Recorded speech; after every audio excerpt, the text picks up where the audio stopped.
Good morning, everyone. We are very glad to be here. Today, this workshop will be presented by me, Lucine Hambar-Tsumyan, and my colleague, Jimmy Wang. I will shortly present myself, and after Jimmy will present himself. I'm a master level psychologist, and I work at Counseling and Psychological Services. I have two master's degrees, Master of Science in Medical Psychology and Master of Art in Clinical Psychology. Jimmy, would you like to present yourself? Hi everyone, my name is Jimmy Vong. I'm the clinical master level social worker at the CAPS. And yeah, I'm the social worker. Okay, we are starting. Today we are going to talk about how we can cultivate connection during social distancing, because all of us, we face new reality that now we need to stay distant from each other. But we need to remember that this social distancing doesn't need to affect on our life as strong how is it affecting right now. And we will talk about some type of tips what we can do. Because social distancing, in this case, when we are facing pandemic COVID-19, it's something to keep ourselves safe and others. It's important for our health and protection of other people around us.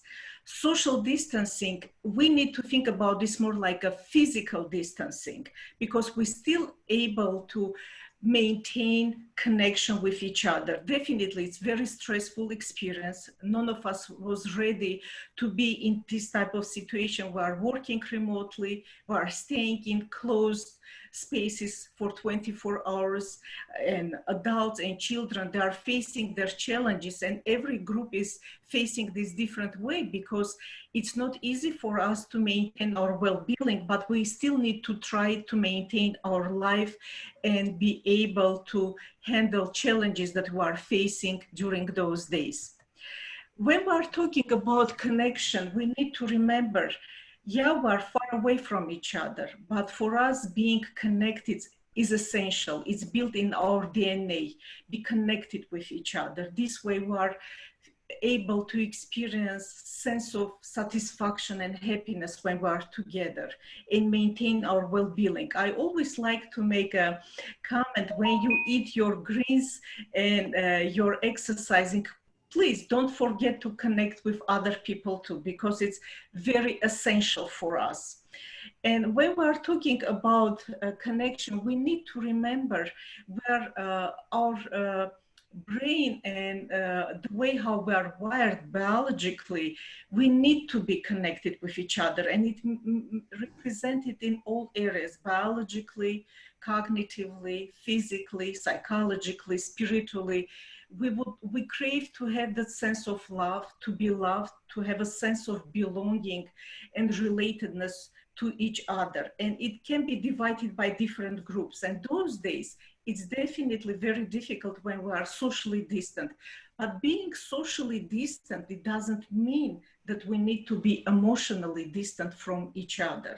We are still able to maintain emotional connection with each other, facing those challenges. And I'm more than sure most of you already interact with each other. You're trying to use different form of technologies connecting with each other. When we are talking about connection, we need to remember that exist three different core of connections. Three core forms of connections, dimensions of those connections. One of them is collective connectedness. Another form of connection is intimate connectedness.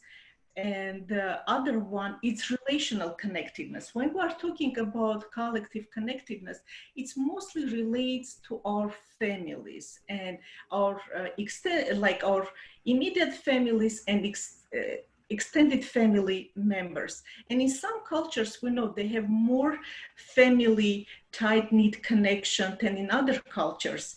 And if family relationships are healthy, it's always definitely huge support. But unfortunately, family is experiencing some kind of crisis or conflicts, difficulties, it can be even more overwhelming and stressful. But it's very important to be connected and try to find how you can maintain this connection, because connection, it helps us to cope with challenges that we are facing.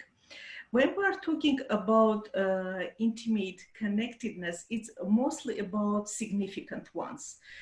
One whom you love and one who loves you. It's again help us. It gives us sense of satisfaction and happiness that we are not lonely during this difficult time. And it's very important to cultivate this connection and be more patient with each other, be more empathetic, and be more mindful and accepting of each other, because this time may trigger a lot of stressor for us.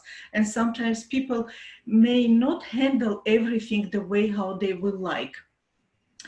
When we're talking about relational connectedness, it covers everything, and mostly it's our friends, our casual friends, people whom we know, our co-workers, people with whom we work. And many of us who works remotely those days were still able to keep this relational connectedness with our co-workers during our staff meetings, and especially people who works in the system person to person, like mental health professionals, doctors, and other people who works in this system person to person. They have more connection with other people. They are always connected with others. And I think many people who even doesn't have the person to person, it's person technology, person machine, or person environment, they are still able to maintain this sense of connection with others. Why I'm emphasizing importance of connection, how I mentioned, it's important for our well-being, for our quality of life, the way how we feel about ourselves subjectively. And it's also very important for our mental health. A lot of research data was showing when we're connected with each other, we feel better about ourselves, we feel more satisfied, our sense of loneliness and seclusion is reducing, and sense of negative we are not experiencing so much negative thoughts and feelings. It helps us because when we have someone with whom we may connect, we have opportunity to validate our thoughts. We have opportunity to be listened. We have opportunity to open ourselves. Another thing which I was trying to emphasize, that sense of connection, that emotional and social connection help us to maintain more pro-social behavior. And it's not only we are benefiting in this case, but also society and group of the people. And how I mentioned during this challenging time, it's very important to remember about generosity, kindness, empathy, compassion, simply being humane. And when we talk about generosity, try to check and see if people whom you know, they need your help, if you can support them, and which type of support you may provide. If you have neighbors who are senior age and they need some type of support, check, ask, and see how they are doing. And simply being kind and being available, it will help. And even if you can send text message, and when we will talk today about the way how you can connect, what you can do to be there and be present for people who are important for you, it's very important to simply show those kindness, empathy, and compassion, how I emphasized. And we need to remember when we're connected with other people, it helps us, it gives us a sense of security. It can be simply emotional support, and it can be even tangible support when we are talking about generosity, how we can help other people. Now, when, for example, before we will move toward this part, I also would like to mention that when we talk about connection, for example, let's say like you're trying to text and check how's your coworker, how's your friend or family member.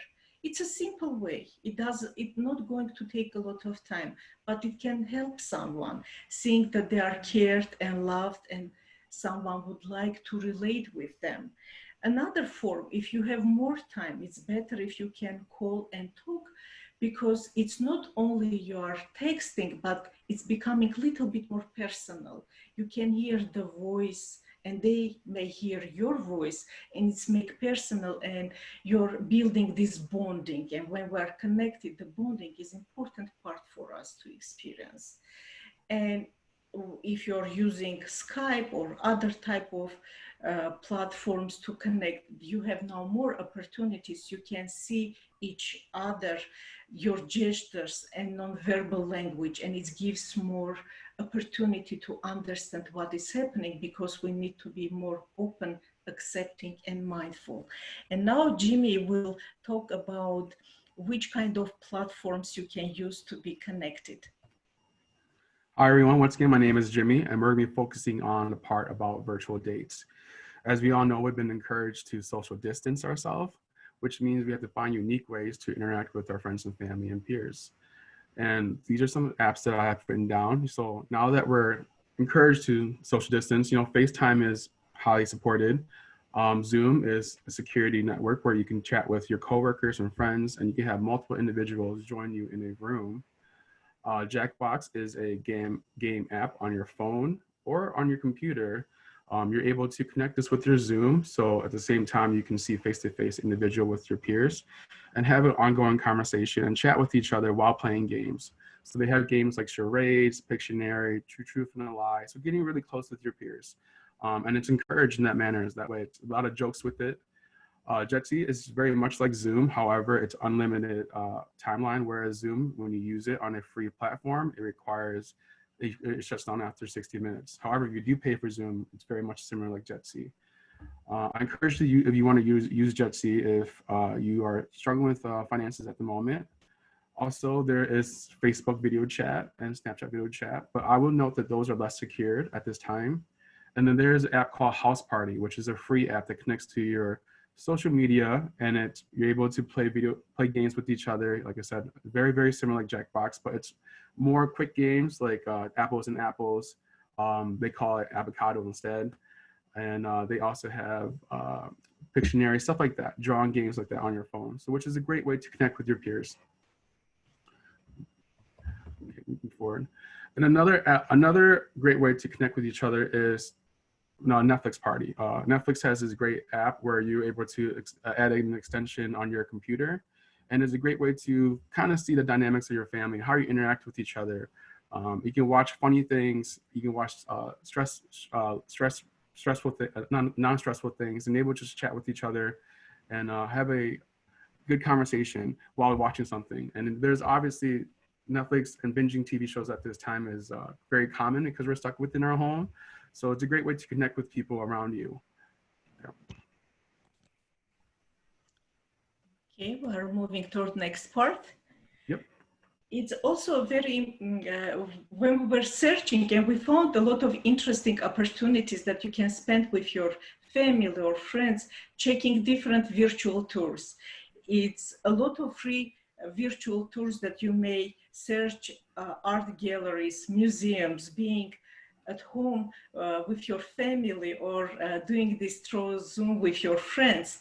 And we were also able to find that it's a lot of virtual symphony orchestras, musical bands, and it's opportunity to check this. And for children, it's a virtual tours in science museum, virtual tours in zoo and national parks, that it gives you opportunity to explore and discover the world. And in general, yeah, it's extremely stressful time for us. It's something which is so unusual, but we need to try to maintain connections and stay emotionally balanced as much as possible, and use this time for bonding and connection with each other, because our life is so hectic and busy that for most of time, families, they even don't have time to spend with each other. And maybe this can help you to be more tuned and express your love and care to each other. Right. So now that we're recognizing ourselves being more social distance, I want to encourage us to practice ways to talk to our family while be on FaceTime or via Zoom or anything in regards to the digital apps that we're using. So when we're practicing small talk, time to time when you're asking questions like, who is in your family, is actually leading to a deeper question stating, what does your family mean to you?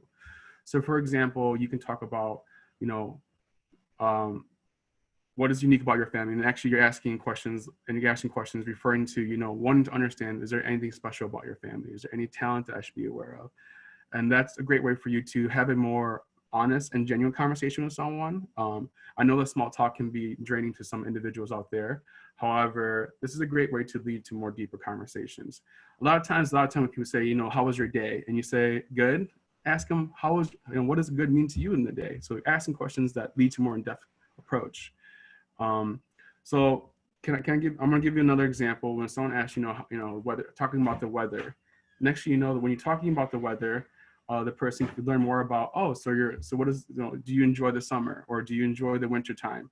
So when we're talking about those timelines and those weather data the person is referring to you and sharing to you, you're able to learn more about them. And this is something that's great to note, because when you're in these Zoom meetings, it's so easy to kind of sit there and not continue the conversation in a more meaningful way. It's nice to have this approach, because you can start off with the easier conversation, just talking about small things. But next thing you know, you're asking more and more and more and more, and it's showing an approach of curiosity. It's showing an approach of wanting to understand the person. Showing an approach of just wanting to get to know, getting closer to somebody. You have anything to add to this, Lucille? No. Yep. So the next part is we're going to talk about reflection. So reflection is a great way to show someone that you're listening to them. It's a process of paraphrasing and restating both the feeling and the word to the speaker. And the purpose of reflection are to allow the speaker that you hear their own thoughts and to focus on what they say and feel. To show the speaker that you're trying to perceive the world as what they see and what you're doing best to understand their message, to encourage them to continue talking. So this is a great, go ahead. Oh, sorry. So while you're on these digital apps and on these Zoom apps or just the apps, it's a great way that you show the person that you're trying to develop a more deeper relationship with them. Sometimes when you're sitting on these digital apps, it's easy to kind of lose yourself and kind of forget what you're doing. And I know myself personally, when I'm in the Zoom app with 10 people, I kind of just sit there and kind of not interact sometimes. But try to take these short moments that is given to you and try to practice your reflection skills. Reflection shows you that you just didn't just hear the person, but you're trying to understand them. And it's kind of funny sometimes because you're repeating the person what they says, but the reality is it leads to a more positive interaction.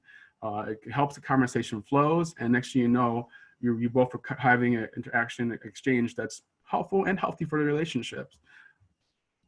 Okay. Do you have anything to add? No? No, and here are the tips how you can use reflection. And how I mentioned before, the tone of the voice. For example, when you're able to have a phone conversation instead of texting, or have a virtual connection through Zoom or different other platforms like Facebook or different type of apps that exist, you can hear the voice and have better understanding, because sometimes text messages or words or emails where you will receive, it's not really reflecting and presenting everything what your friend, family member, or co-worker is experiencing during the time.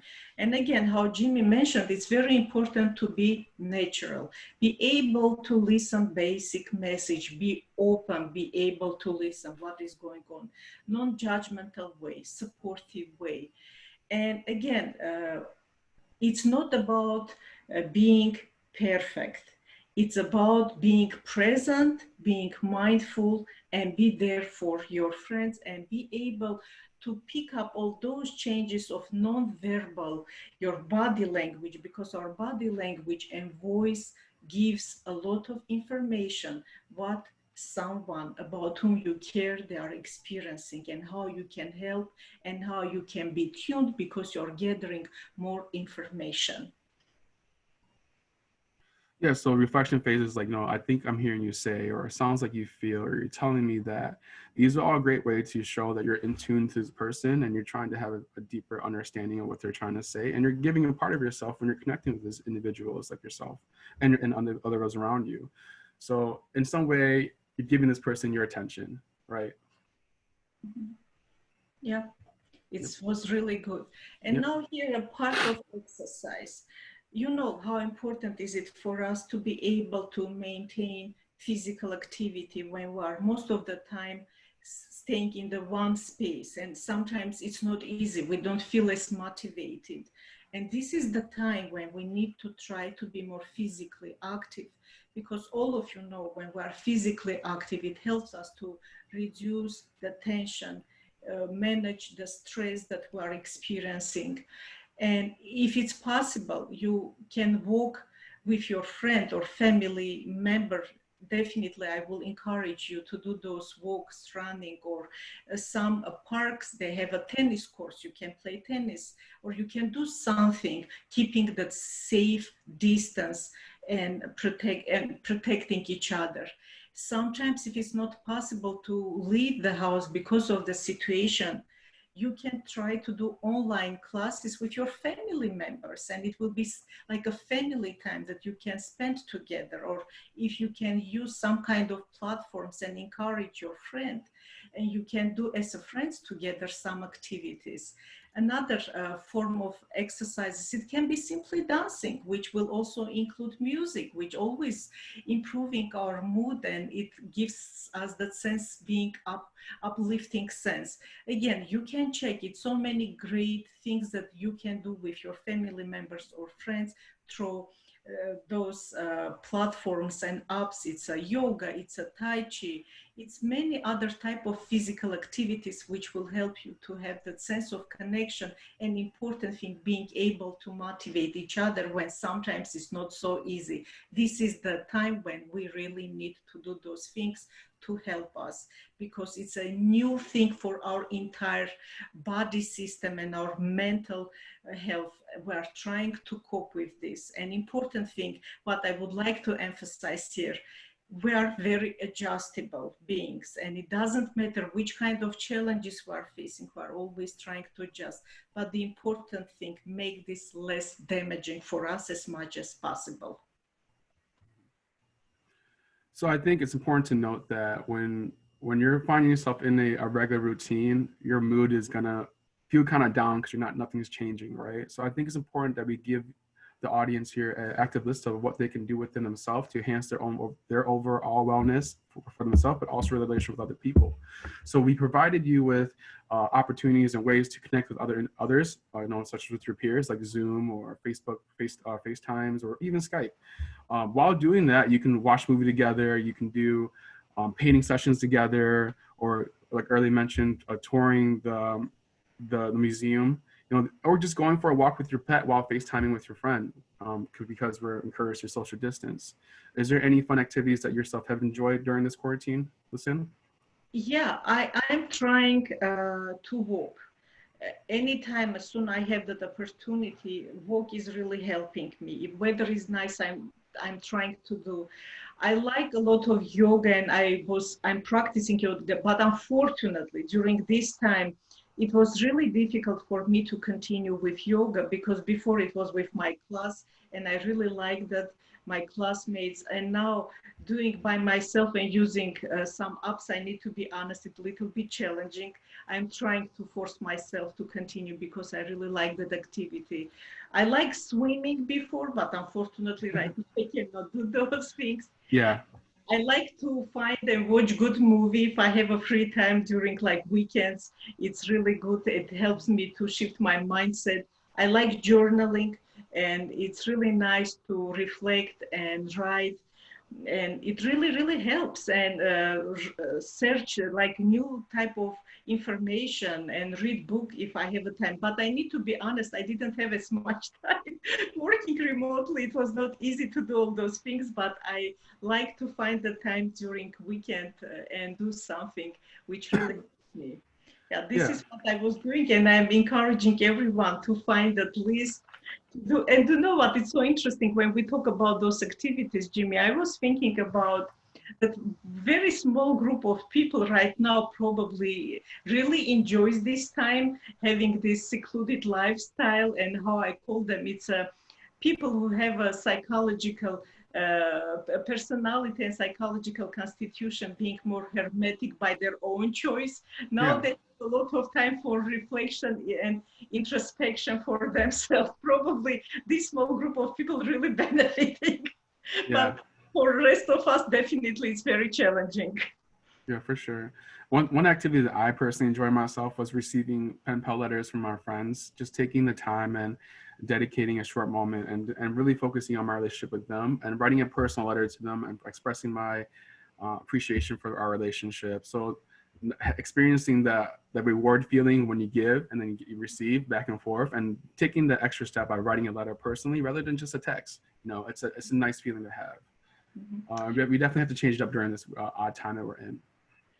Agree with you, Jimmy. It's such a great point that you mentioned about writing a letter, because it's really important for us to be grateful, be able to practice that gratitude during those days. Excellent, very great point. Yeah. So during this time, we have, anyone who have any questions in regards to any digital apps right here, I can try to answer them to the best of my abilities. Or if you have any questions in regards to reflective skills or anything like that you need to know more about. We'll wait a few minutes. And there should be the question box be on the right-hand side.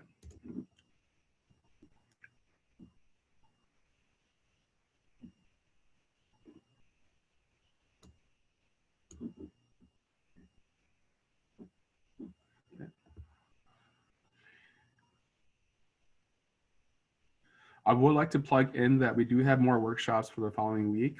Please tune into. You can find all our workshops hosted and reposted on our main counseling and psychological service at UM-Dearborn.